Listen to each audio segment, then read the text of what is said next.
Masechet Kiddushin Daf Café, on commence Bezrat Hashem à la deuxième ligne.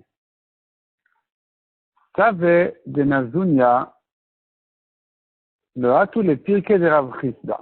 La Gemara nous raconte ici, Tave de Nazunia, les anciens de Nazunia, Nazunia c'est le nom d'un endroit. Et donc les anciens de cette ville-là, le Hatou les Pirkei ne sont pas venus au Shiur de Rav Chisda. Amal le Rav Amnuna, Dilten Inu. Rav Chisda dira à Rav Amnuna, va les mettre en idouille, qui ne sont pas venus au cours. Il est allé leur demander pourquoi vous, les Chachamim ne sont pas venus, donc pourquoi vous, les Chachamim, n'êtes pas venus au cours de Rav Chisda. Amroul, ils lui ont dit, Amaïneti, pourquoi on devrait venir à son cours de Bein Almin et Milta, on lui a posé une question, il n'a pas su nous répondre. Donc, son cours ne nous intéresse pas. Amalou, il leur a dit, est-ce que vous m'avez posé une fois une question que je ne vous ai pas répondu? Demandez-moi.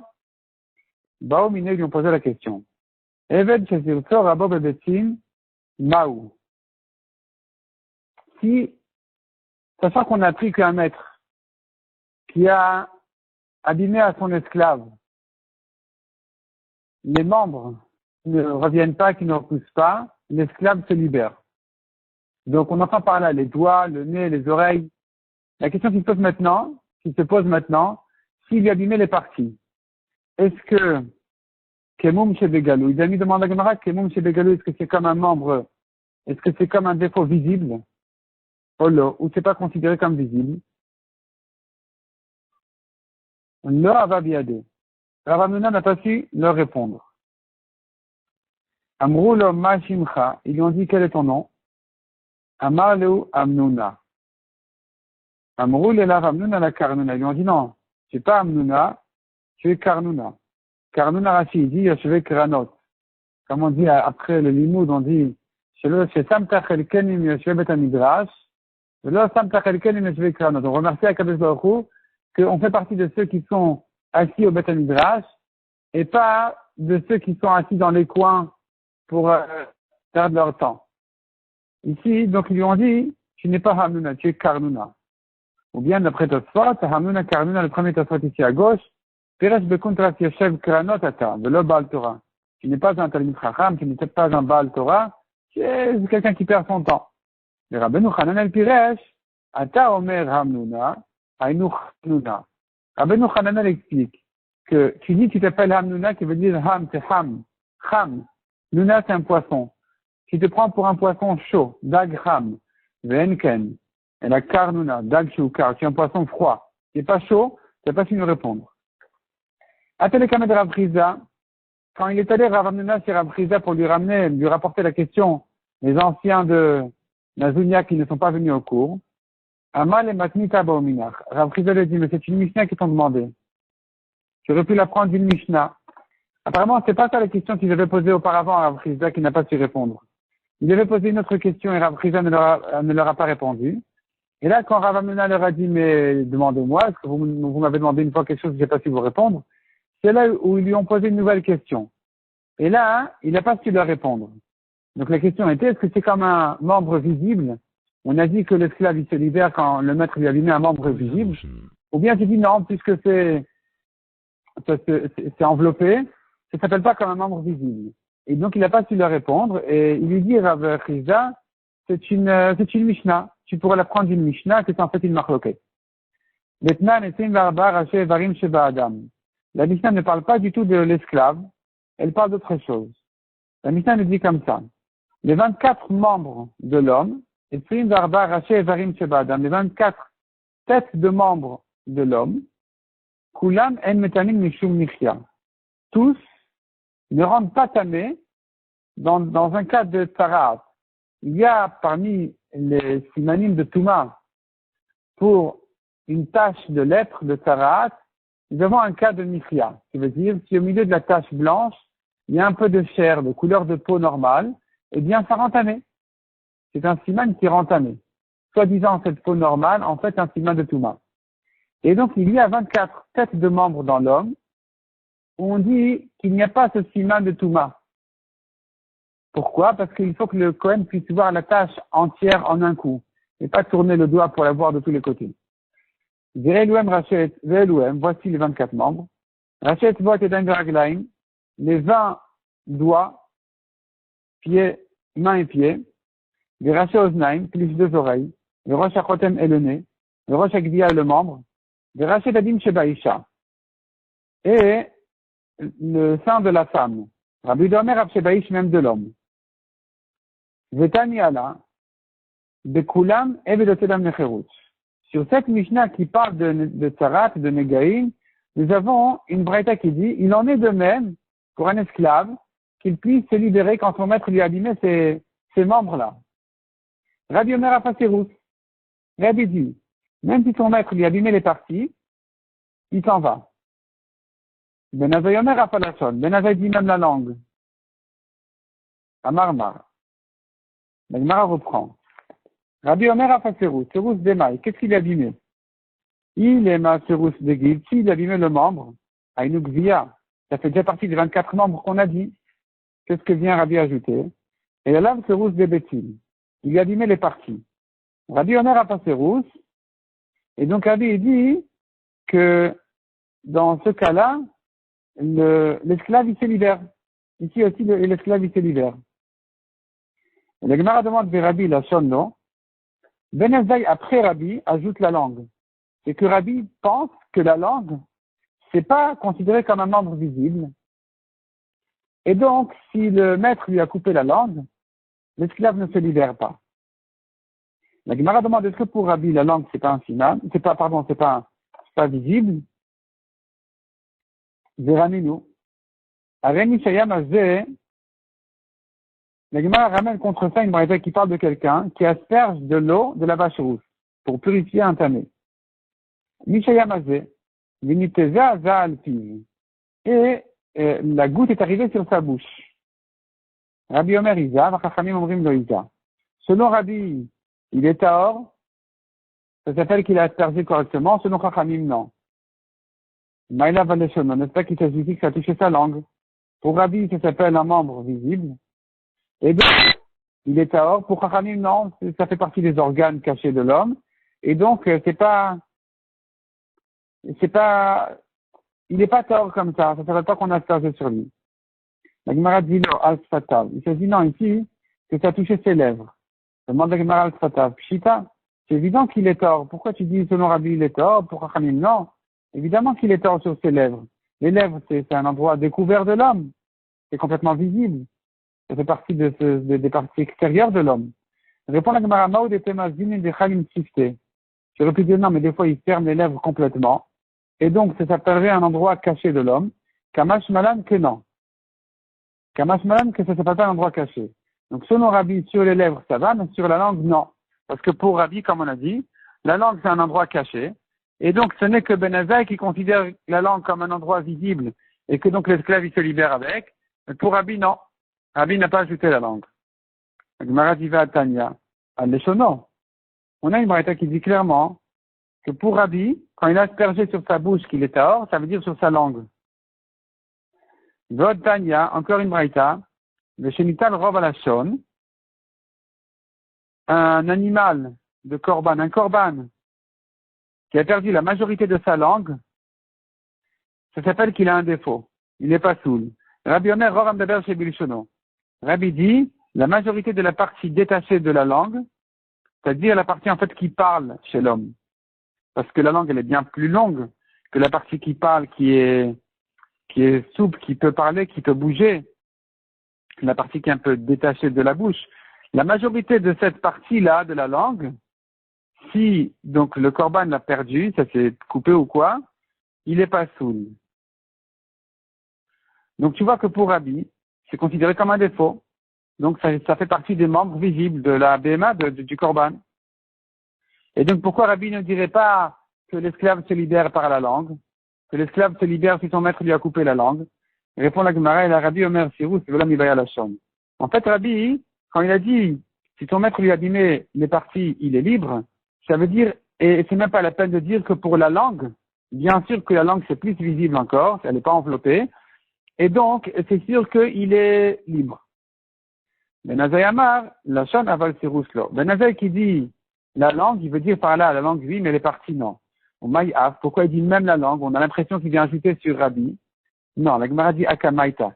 Ce serait pas que les 24 membres qui ont été cités par Tanakama, là-dessus vient Ben Azaï ajouter la langue aussi, mais pas les parties. La Gemara demande, mais si c'est comme ça, alors la braïta elle est complètement inversée. Elle serait mal ordonnée. Hier, si c'est comme ça, Nikdema de Ben Azaï Beresha. On aurait dû enseigner d'abord Ben Azaï. Avant Rabbi, il dit comme ça. Les 24 membres, Ben Azaï ajoute aussi la langue, et Rabbi ajoute aussi les parties. Pourquoi est-ce que la braïta elle commence par Rabbi, qui lui est d'accord avec Ben Azaï qui le suit sur la langue, et qui vient ajouter les parties, et Ben Azaï ensuite, qui se rapporte en fait sur la Recha, sur les 24 membres, et pas sur les parties, pour ajouter dessus la langue. Donc, on aurait dû enseigner Ben Azaï d'abord. Ça aurait été bien plus ordonné. Nikdema de Ben Azaï Beresha, répond la Gemara. Tana, Sham'al de Rabbi Ukva'a. En fait, une raison technique. C'était simplement parce que le Tana qui avait fait cette braïta, il a entendu que Rabbi a ajouté les parties, et bien sûr, sous-entendu la langue aussi, Kalvachomer. Et donc, il a fixé l'enseignement de Rabbi dans la braïta. Veshamal et de Ben Azaï, Vetani. Et plus tard, il a entendu que Ben Azaï ajoutait sur Tanakama des 24 membres, il a ajouté aussi la langue, mais pas les parties. Et alors, il a enseigné Ben Azaï tel quel, qui disait Afalashon. Ben Azaï Omer, Afalashon. Maintenant, il n'a pas voulu inverser la braïta et déplacer Rabbi et lui mettre Ben Azaï avant et Rabbi ensuite. Il voulait pas changer la braïta parce que les Chachamim s'étaient déjà habitués à citer cette braïta telle quelle. Ou Mishnah, l'Ozazamim Koma, il n'a plus voulu changer la Mishnah, la braïta. Il a laissé telle quelle de manière à ce que ça ne trouble pas les Chachamim qui se sont habitués à la réciter comme ça. Ils sont habitués à réciter Rabbi Omer Afaterus. Il a cité ça sur la Mishnah des 24 membres, donc même les parties, bien sûr, la langue aussi. Et puisque les Chachamim sont habitués de citer la braïta comme ça, il n'a pas voulu toucher ça, il n'a plus qu'ajouter Ben Azaï ensuite. Malgré qu'en fait, il est mal placé. Amarula. Akol Modin Belashon Linyan Touma. Tout le monde est d'accord en ce qui concerne la Touma. Que si la Touma a touché la langue d'un homme, il est tamé. Des galouilles ou la chérette. Ça s'appelle que la langue, elle est dévoilée, elle est visible en ce qui concerne la Touma d'un reptile. Maïtama, Asher Igabo Amarachmana. Parce que la Torah, quand elle a défini la réception de la Touma, elle a parlé de ce qui a touché la Touma. Puisqu'on peut toucher par la langue aussi, peu importe si elle est enfermée ou dévoilée ou cachée ou visible, le fait qu'elle puisse toucher quelque chose à l'extérieur, c'est que soit considéré comme un membre qui peut recevoir de la Touma.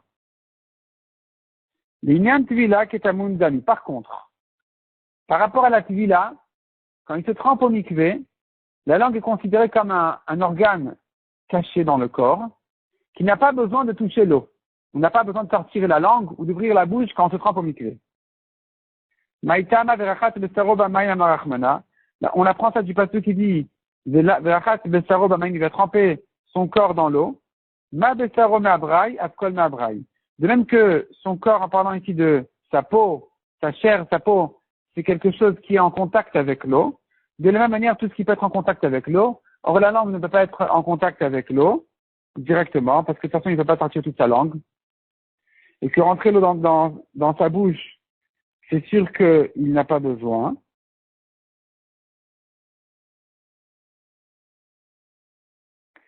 Donc, on n'a pas besoin de tremper la langue au mikvé.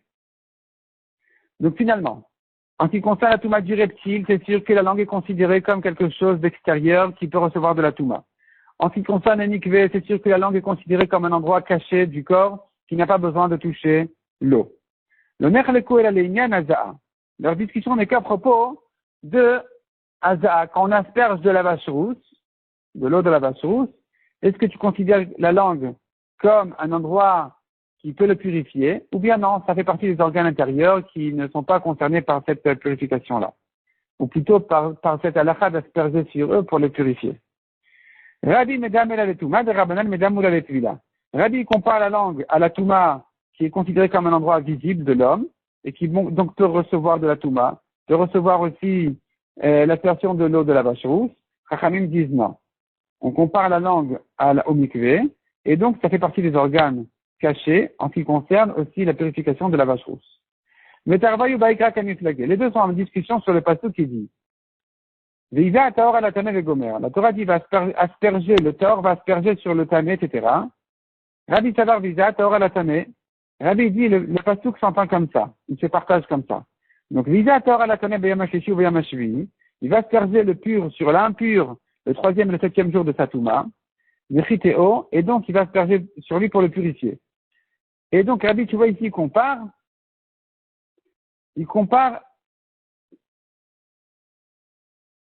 au tamé, parce que c'est écrit Visa Taor la tamé Nechiteo. Donc de même que la Touma, on peut la recevoir par la langue, de même aussi, la Hazaya, on peut la recevoir sur la langue. Rabbanan, c'est vrai, Chachamim me disent non, on dit comme ça le passage autrement. Le mot Bechiteo, qui parle donc de la station de la vache rousse, se rapporte sur la suite du pasuk, c'est s'attache à la suite du pasuk qui dit donc Vechiteo Bayamashvi, Vechides Begadav, Drachat Vamaim. Et donc il va se passer sur lui au septième jour et il va se laver au mikvé, se tremper au mikvé. Donc il va tremper ses habits au mikvé, il va se tremper lui-même au mikvé. Donc on le compare au mikvé. De même que pour le mikvé, la langue est considérée comme un organe caché, et de la même manière pour la vache rousse, c'est considéré comme un organe caché, selon les Chachamim. Le Malagmara de Rabbanan Nami Nidme le Touma. Pourquoi les Chachamim y comparent au mikvé, ils devraient comparer à la Touma? Répond la Gemara, Tara mitara valé le Meila. Les Chachamim préfèrent comparer la purification à la purification. De même que pour la purification du mikvé, la langue est cachée, de même pour la purification de la vache rousse, la langue est cachée. Les Rabbi Nidmi et Tvila. Et Rabbi, pourquoi il compare pas donc au mikvé? Pourquoi il dit non, la langue c'est pas caché. Par rapport à la vache rousse, on considère ça comme un endroit visible. Répond la Gemara Vechides Begadav Yexi Kainyan. La Torah, quand elle a dit Vechiteo, qui veut dire asperger de la vache rousse, elle n'a pas parlé immédiatement ensuite de la purification du mikvé. Elle n'a pas dit ensuite immédiatement il se trempe au mikvé. Elle a dit entre-temps, il va laver ses habits. Il va tremper ses habits. Donc ces mots-là de Vechides Begadav qui parlent des habits font un arrêt entre la vache rousse, entre l'aspersion de la vache rousse sur l'homme et le mikvé. Donc tu ne peux plus les comparer. Tu devras donc le comparer plutôt à la Touma. De même que pour la Touma c'est visible, de même pour la vache rousse, la langue est visible. Donc le Gemara ici est en train de dire, au niveau de la Touma, tout le monde est d'accord que c'est visible, ça reçoit de la Touma. Au niveau du mikvé, tout le monde est d'accord qu'on n'a pas besoin de sortir la langue. Au niveau maintenant de la vache rousse, selon Rabbi, c'est visible, et donc il se purifie même quand la goutte n'a touché que sa langue. Selon les Chachamim, il est considéré comme un endroit caché qui ne peut pas recevoir cette purification. Demande à Gemara, ça va Rabbi Linyan Tvila Ketanun Dami. Rabbi pense que par rapport au mikvé, on considère la langue comme un endroit, comme un organe caché, qui n'a pas besoin de toucher l'eau du mikvé. Pourquoi on a une histoire sur la servante de Rabbi? Chez Tavla Balta, elle s'est trempée au mikvé pour se purifier, et quand elle est remontée, il se trouve, il se trouve qu'elle avait un os entre les dents, un os coincé entre les dents. Donc l'eau n'a pas pu toucher les dents à l'endroit de l'os. Un os, donc, ça pourrait être une arête, ça pourrait être un os c'est pas son os à elle-même. C'est un os qu'elle a mangé. Rabbi a dit, elle doit se retremper au mikvé. Donc tu vois que Rabbi pense que même dans la bouche, il faut que l'eau puisse rentrer, que l'eau rentre. La Gemara répond non. On n'a pas besoin que l'eau rentre dans la bouche. Comme on a besoin par contre que dans la bouche, l'eau puisse rentrer. Il faut que l'eau puisse rentrer dans tous les endroits de la bouche. La langue, les dents, entre les dents, il faut se brosser les dents avant, etc. Pour ne pas avoir un problème de khatita, comme cet os là qui s'est trouvé entre les dents. Mais, une fois que l'eau peut rentrer et qu'il n'y a aucun empêchement, s'il avait ouvert la bouche à l'eau, de rentrer, toucher tout ce qu'il faut, si c'est comme ça, alors on n'a plus besoin que l'eau rentre. Il nous faut uniquement que l'eau puisse rentrer, que l'eau puisse atteindre tous les endroits intérieurs tous les endroits de la bouche, mais sans que ça rentre vraiment. Qu'est de Rabbi Zera, d'où sort ce principe-là de Rabbi Zera, qui a parlé dans un autre contexte complètement, et qui a dit à propos d'un korban mincha, une offrande de farine, qui doit être mélangée avec l'huile, et quand tu mets une trop grande quantité de farine et d'huile, ça ne se mélange plus vraiment comme il faut. La limite, elle est 60 issaron. Si tu fais une mincha de 60 issaron, ça va. Si tu fais plus que 60 issaron, ça se mélange mal, il faut la partager. tu mets 60 dans un récipient et le reste dans un autre récipient. Et là-bas, se pose la question, mais pourquoi faut-il partager la mincha qui dépasse les 70 saron? Pourtant, si a priori on n'a pas mélangé la farine avec l'huile, la mincha elle est quand même kshira. Donc en quoi ça te gêne qu'il ait plus que 70 saron et que ça se mélange pas? Si ça s'est mal mélangé, ça s'est mal mélangé, il s'est rien passé de mal. Et là-dessus vient Rabbi Zera, il dit, non, il faut que ça puisse bien se mélanger. Ça c'est obligatoire. Que ça puisse se mélanger correctement, c'est obligatoire. Si après il a mal mélangé ou il n'a pas mélangé du tout, c'est pas un problème. Du moment que c'était possible de le faire.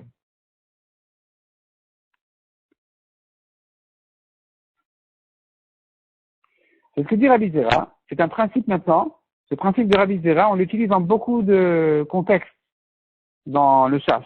On le retrouve dans plusieurs endroits. Et donc le principe de Rabbi Zera, il s'appelle comme ça. D'Amar Rabbi Zera. Kol haraoui lebila, tout ce qui peut être bien mélangé, en bila na'kevet bo. Le mélange n'empêche pas. Il n'est pas obligatoire, il est facultatif. Et donc de pétrir cette farine-là dans l'huile, c'est facultatif, c'est pas obligatoire. À condition que ça puisse se mélanger correctement, bien se pétrir.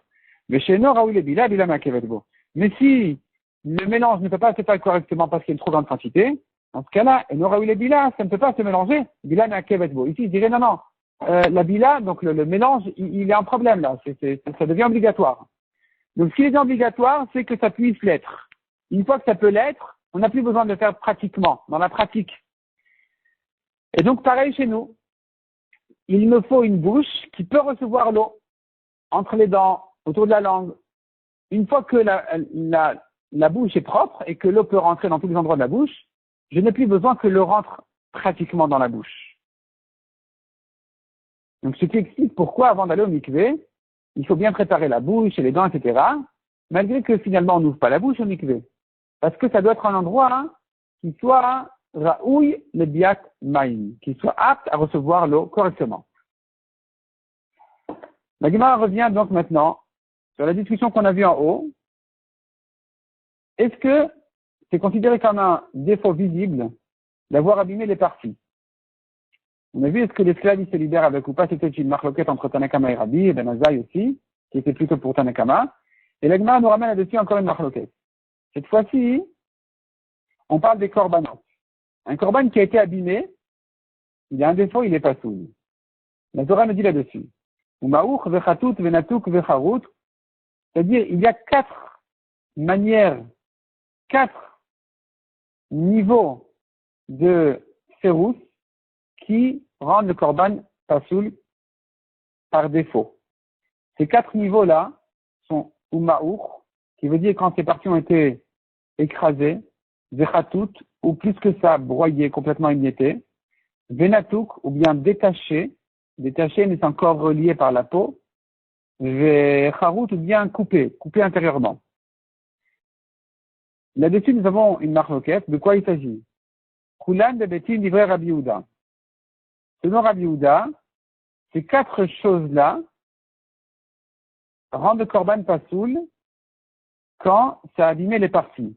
La Gemara demande de Betin velo begid. Ah bon? Et si ça a abîmé le membre, alors il sera kasher. Pourtant, le défaut est plus visible là-bas. Donc, al-Bachona qui doit être pasoul. Et la Kulan as le Betin livré Rabbi Yehuda. Selon Rabbi Yehuda, dans les parties aussi, mais bien sûr, dans le membre aussi, il est pasoul. Donc, selon Rabbi Yehuda, c'est considéré comme un endroit visible, qui en fait un défaut. Rabbi Eliezer ben Yaakov Omer, Kulam Begid. Rabbi Eliezer ben Yaakov dit non. Toutes ces choses-là du pasouk là, on a dit écraser, détacher tout ça, ne concerne que le membre. Mais les parties, c'est considéré comme un endroit caché de la bête, de l'animal, parce que c'est enveloppé quand même. Et donc, ce qui se passe à l'intérieur ne nous intéresse pas, ça s'appelle invisible, c'est pas considéré comme un défaut. Rabbi aussi Omer. Rabbi aussi il dit, il faut distinguer ici dans les 4 cas. Ma'uch vechatut af bebetim. Quand ça a été vraiment écrasé et complètement broyé intérieurement, même dans les parties, c'est un défaut parce que ça se voit de l'extérieur, qui est un problème. Par contre, on a tout vecharut, quand uniquement il a été détaché ou coupé. Donc détaché, c'est arraché, c'est plus fort que karout ou simplement coupé, mais intérieurement. Begid, in, bebetim lo. Donc ça n'est considéré qu'un défaut que pour le membre et pas pour les parties. Et donc nous voyons ici finalement une marloquette, est-ce que c'est considéré comme un endroit visible ou pas visible? Et la Gemara donc met ça en rapport avec la marloquette précédente par rapport à l'esclave. Mishnah suivante, Bema Gassa. Comment on acquiert une vache? Quel est le kinyan à faire pour acheter, pour acquérir une vache? Donc Bema Gassa Niknet Ben Sira. Une fois qu'elle a été transmise du vendeur à l'acheteur, par exemple, il lui a fait passer la chevelure de son cheval, et l'acheteur, il l'a pris, même sans bouger le cheval, il l'a acquis. Ve'adaka d'Agba. Quand il s'agit d'un petit bétail, un mouton, on l'acquiert en le soulevant, d'Ivré Rabbi Meir, de Rabbi Eliezer. Les Chachamim omrim, B'madaka niknat b'mshicha. Chachamim disent, on acquiert un mouton en le tirant. Selon Rabbi Meir Eliezer, en le soulevant uniquement, pas en le tirant. Selon Chachamim, en le tirant aussi, on l'acquiert. Darash Rav de Kimchunia. Rav a enseigné dans la ville de Kimchunia. Be'ema Gassa niknat b'mshicha. On peut acquérir une vache en la tirant. Ashkechinu Shmuel et Talmideh de Rav. Shmuel a rencontré les élèves de Rav. À Marlou, il leur a demandé, ah bon, Yamara Be'ema Gassa niknat b'mshicha. Ah bon, il paraît que Rav il dit qu'une vache, on peut l'acquérir en la tirant. Ve'ana même tiratna. Dans la Mishnah, on n'a pas parlé de tirer la vache, on a parlé de la transmettre. Donc, il la transmet, il fait passer la cloche à son acheteur, par exemple, ou quoi. Et d'ailleurs, Rav aussi, il avait l'habitude de dire qu'on ne l'acquiert que par transmission, pas en tirant. Hadar ben Meaï, est-ce que Rav a changé d'avis? Répond la Gemara, non. Hu de Amar Tana. Il pense comme ce Tana. Détail, la Chachamim, on dit, selon Chachamim, on peut acquérir aussi bien un mouton qu'une vache en tirant. Et Rav, il pense comme ça. Donc, ne t'étonne pas sur Rav de notre Mishnah, qui n'a pas parlé de tirer la vache, parce que Rav a trouvé une autre braïta qui pense comme lui, qui pense qu'effectivement, on peut acquérir une vache même en la tirant. Rabbi Shimon Amerzu Vezu Bagba, selon Rabbi Shimon, on peut acquérir aussi bien une vache qu'un mouton en soulevant, mais pas en tirant, ni en transmettant. La transmission n'est pas possible, d'après Rabbi Shimon, pour acquérir. Il faut le soulever. La Gemara demande, ah bon, soulever? Disons soulever une vache. Ça va, une vache peut soulever. Mais un éléphant, qu'est-ce qu'il fait? Qu'est-ce qu'il Rabbi Yosef? Là, on a ta pile, les Rabbi Shimon de Maïkne, comment tu acquiers un éléphant? Pour acquérir un éléphant, effectivement, le soulever, c'est pas très pratique, mais on peut l'acquérir d'une autre manière. Khalifin, échange. Tu donnes au vendeur ton stylo, et en échange, tu acquiers son éléphant. Inani Vetocher Mekoma, ou bien tu loues l'endroit où il se trouve. Et donc, on pourra acquérir l'éléphant en même temps que le terrain. Ou bien plutôt, c'est mon terrain, puisque je l'ai loué. C'est donc, puisque c'est mon terrain sur lequel se trouve l'éléphant, je peux l'acquérir. Il est chez moi. Rabbi Zera dit non, il sait faire autre chose encore. Il amène 4 récipients, 4 casseroles, il met les pattes de l'éléphant dedans et il acquiert. Est-ce que ça voudrait dire que quand l'acheteur a mis ses récipients dans le domaine du vendeur, il peut acquérir le contenu? C'est pas évident, c'est une grande discussion. Canalocar, est-ce que l'acheteur pourra acquérir de cette manière-là? Répond la Gemara, non, il s'agit ici d'une impasse. On n'est pas ici dans un Reshut Arabim, on n'est pas non plus chez le vendeur. On est dans un endroit neutre, dans un coin du Reshut Arabim. Et là-bas, on peut acquérir, selon tout le monde, donc avec les ustensiles de l'acheteur, les récipients de l'acheteur, on peut acquérir le contenu.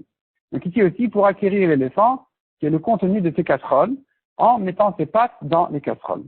S'il veut, il peut même le cuire comme ça. Inani de Chavilez Morot. Ou bien encore dit la Gemara, il peut le soulever. Comment il va le soulever? Il met aux pattes de l'éléphant Chavilez Morot et des paquets de branches. Et l'éléphant, il va monter dessus, 3 tfachim. Et en montant dessus, ça s'appelle que l'acheteur l'a soulevé, puisqu'il l'a fait monter. Et donc, il acquiert de cette manière-là. Le Tosfot, il met des Chaviles Morot qui, en fait, l'aliment de l'éléphant, il le met au-dessus de lui, et l'éléphant, il va un peu sauter pour manger, et c'est comme ça qu'il a refusé, et c'est suffisant donc pour l'acquérir de Akbar. D'après ceux qui disent qu'on ne peut acquérir qu'en soulevant, aussi bien la vache, gros bétail, que les moutons, petit bétail.